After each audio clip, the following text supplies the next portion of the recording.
कभी वो सोनिया गांधी के रिमोट कंट्रोल कहलाए, तो कभी सियासत के सबसे सुलझे हुए राजनेता। कभी मनमोहन बोलकर उनकी आलोचना हुई, तो कभी देश के सबसे सफल अर्थशास्त्री का तमगा भी उन्हें हासिल हुआ।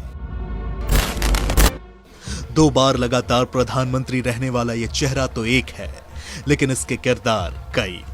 इस विराट सियासी शख्सियत के किरदारों की कई दिलचस्प और अनसुनी कहानियां हैं, जिन्हें आज हम आपके साथ साझा कर रहे हैं।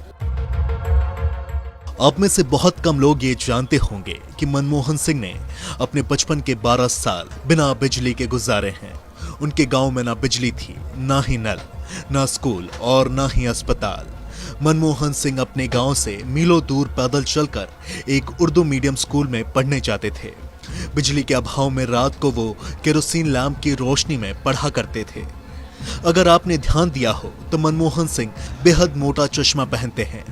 अपनी कमजोर आंखों के बारे में उन्होंने एक बार कहा था, लैंप के मध्यम प्रकाश में पढ़ने से मेरी आंखें कमजोर हो गईं। उर्दू मनमोहन सिंह की पहली जुबान है। जब भी उन्हें हिंदी में भाषण देना होता है तो वह उर्दू के ही बड़े अक्षरों में लिखा होता है। मनमोहन सिंह को हिंदी पढ़नी नहीं आती है। जगदीश भगवती दुनिया के जाने माने अर्थशास्त्री हैं और कैम्ब्रिज यूनिवर्सिटी में मनमोहन सिंह के दोस्त भी। अपने दोस्त का एक किस्सा सुनाते हुए जगदीश एक इंटरव्यू में कहते हैं, यूं तो मनमोहन ने सारे शहरी तौर तरीके सीख लिए थे, लेकिन उनकी एक ऐसी आदत थी जो इंग्लैंड में रहकर भी नहीं बदली। मनमोहन का प्रारंभिक जीवन गांव में बीता था। भारत के गांव में लोग दिन भर फ्रेश रहने के लिए सूर्योदय के साथ ही नहा लेते हैं। मनमोहन सिंह इंग्लैंड आकर भी इस आदत को नहीं बदल सके। वो यहाँ सर्दियों में भी हर रोज सुबह 4 बजे ही नहा लेते थे। मुझे तभी लगा था ये किसी मुकाम पर जाएगा। मनमोहन सिंह की एक इमेज है कि वो बेहद कम बोलते हैं। उनके प्रधानमंत्री रहते अक्सर विपक्ष के नेता मनमोहन कहकर उन पर तंज कसते थे। संजय बारू अपनी किताब एक्सीडेंटल प्राइम मिनिस्टर में लिखते हैं कि वो बेहद शर्मीले और चुप्पे थे। जब दूसरे लोग बातें करते थे तो वो बहुत खुश हो जाते थे, क्योंकि उन्हें बोलना नहीं पड़ता था। अंतर्राष्ट्रीय बैठकों में भी उन्हें वो नेता पसंद थे जो बहुत बातें किया करते थे। जैसे अफगानिस्तान के राष्ट्रपति करजई, वो बहुत बोलते थे और मनमोहन सिंह मुस्कुराते हुए चुपचाप उनकी बात सुना करते थे। मनमोहन सिंह ने कैम्ब्रिज में भारत के निर्यात और आयात पर अपना शोध किया था। कैम्ब्रिज से वापस आने पर उन्हें विदेश व्यापार विभाग में बतौर सलाहकार रखा गया था और इस विभाग के मंत्री थे ललित नारायण मिश्र। मनमोहन सिंह की बेटी दमन सिंह उनकी जीवनी strictly personal Mohan and Gursharan में लिखती हैं,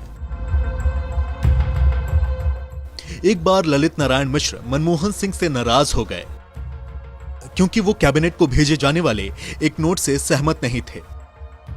इस पर मनमोहन सिंह ने कहा कि वो दिल्ली स्कूल ऑफ इकोनॉमिक्स में प्रोफेसर की अपनी नौकरी पर वापस चले जाएंगे। प्रधानमंत्री इंदिरा गांधी के सचिव पीएन हक्सर को इसकी भनक लग गई। उन्होंने कहा कि तुम वापस नहीं जाओगे और उन्होंने उन्हें वित्त मंत्रालय में मुख्य आर्थिक सलाहकार का पद ऑफर कर दिया और इस तरह से एक मंत्री से लड़ाई भी उनके लिए प्रमोशन लेकर आई। राजनीति में एंट्री पर मनमोहन सिंह ने बीबीसी के पूर्व पत्रकार मार्क टली को दिए एक इंटरव्यू में कहा था, नरसिम्हा राव जिस दिन अपनी कैबिनेट बना रहे थे, उन्होंने अपने प्रिंसिपल सेक्रेटरी को मेरे पास भेजा, जिसने मुझे कहा, प्रधानमंत्री चाहते हैं कि आप वित्त मंत्री बने। मैंने सोचा कि वो ऐसे ही कह रहे हैं और अगले दिन नरसिम्हा राव फिर मेरे पास आए, बल्कि थोड़े गुस्से में ही लग रहे थे। उन्होंने मुझसे कहा कि मैं तैयार हो जाऊं और शपथ लेने के लिए राष्ट्रपति भवन चलूं, और कुछ ऐसे राजनीति में मेरा प्रवेश हुआ। अविभाजित भारत में गाह नाम का एक खूबसूरत गांव था।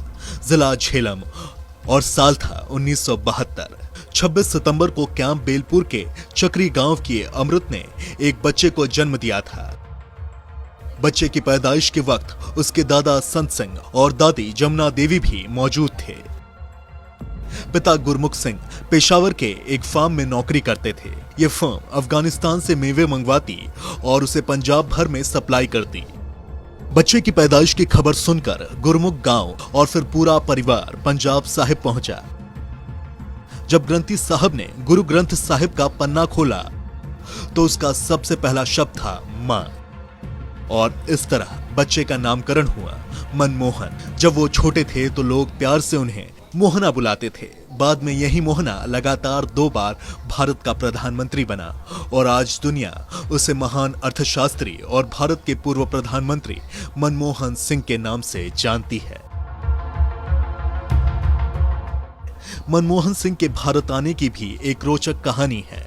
जब मनमोहन अपनी शिक्षा पूरी कर प्रख्यात अर्थशास्त्री राहुल प्रविश के अधीन संयुक्त राष्ट्र संघ में काम कर रहे थे, तभी उन्हें दिल्ली स्कूल ऑफ इकोनॉमिक्स में पढ़ने का ऑफर मिला।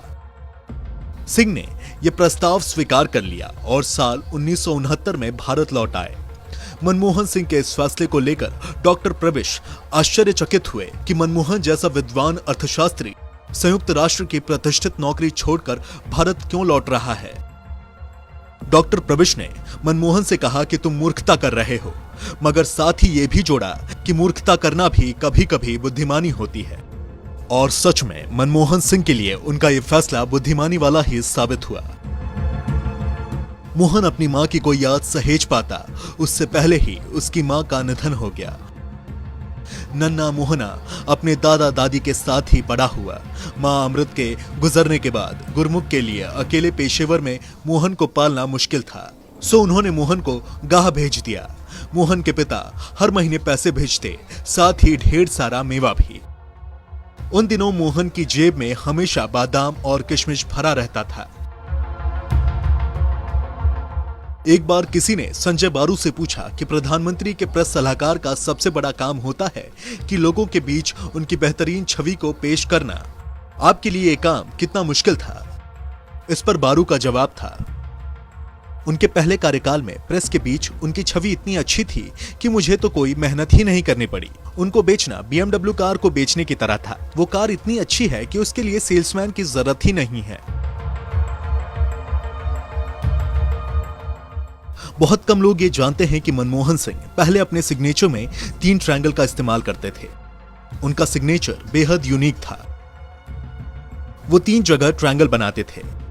पहला मनमोहन सिंह का M डालते हुए, दूसरा S लिखते हुए और तीसरा सिंह का G लिखते हुए। लेकिन अब वो M साफ लिखते हैं, पर H और S में अभी भी ट्रायंगल दिख जाता है। इंदिरा गांधी को आयरन लेडी के तौर पर जाना जाता है, लेकिन एक बार मनमोहन सिंह ने उनके भाषण में से कुछ चीजों को हटाने के लिए कहा और इंदिरा मान भी गईं।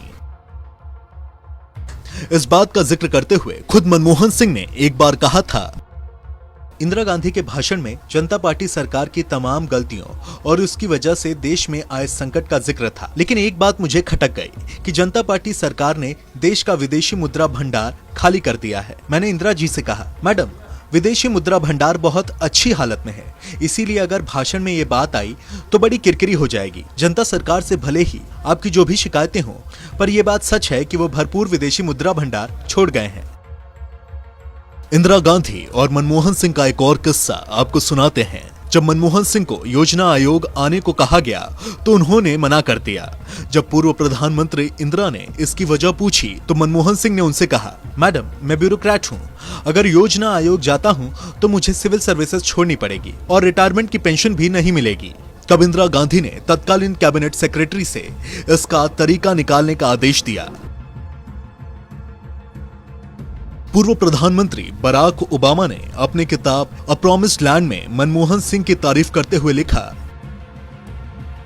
मेरी नजर में मनमोहन सिंह एक बुद्धिमान राजनीतिक और वैचारिक रूप से ईमानदार व्यक्ति हैं। प्रधानमंत्री बनने से पहले ही उन्होंने भारत के लिए असाधारण काम किया है।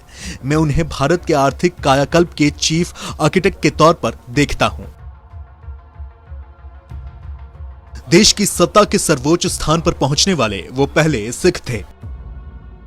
सत्ता के सर्वोच्च स्थान पर पहुंचने के बाद भी उनकी छवि पूरी तरह से बेदाग बनी रही। उन्होंने पद प्रतिष्ठा और उसकी गरिमा को हर कीमत पर बनाए रखा और लोगों का भरोसा जीतने में भी कामयाब रहे। मनमोहन सिंह के बारे में कहा जाता है कि उनमें भ्रष्ट न होने की विलक्षण क्षमता है, मगर दबाव के आगे वो झुक जरूर जाते हैं।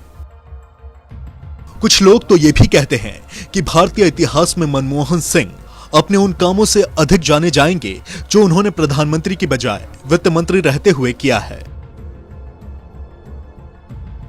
जवाहरलाल नेहरू के बाद मनमोहन सिंह भारत के पहले ऐसे प्रधानमंत्री हुए जिनके 5 वर्षों का कार्यकाल सफलतापूर्वक करने के बाद लगातार दूसरी बार प्रधानमंत्री बनने का अवसर मिला था। बहुत कम बोलने वाले मनमोहन सिंह कभी कभी अपनी शायरी से सबको चुप करा देते हैं। मनमोहन सिंह की आलोचना करने वाले अक्सर कहते हैं कि 4 दशक से ज्यादा एक शख्स राजनीतिक पृष्ठभूमि पर लगातार महत्वपूर्ण और निर्णायक पदों पर रहने वाले मनमोहन सिंह अवसरों के नायक रहे हैं। अपनी ना कोई नीति रही, ना ही अपना निर्णय। वो एक कठपुतली सरकार चला रहे थे जिसका पावर सेंटर था 10 जनपद।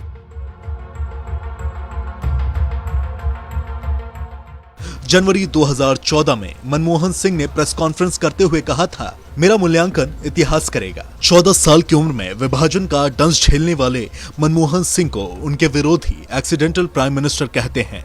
जब किसी ने उनसे पूछा कि लोग तो आपको एक्सीडेंटल प्राइम मिनिस्टर बोलते हैं, तो वो मुस्कुराते हुए बोले, प्रधानमंत्री क्या, मैं तो वित्त मंत्री भी एक्सीडेंटल ही बना था। ऐसा सौम्य और साधारण व्यक्ति जिसने कच्ची उम्र में अपनी माँ को खो दिया हो और फिर भी हंसकर सबको जवाब दे रहा हो, उसका मूल्यांकन करते वक्त इतिहास क्रूर तो बिल्कुल नहीं होगा।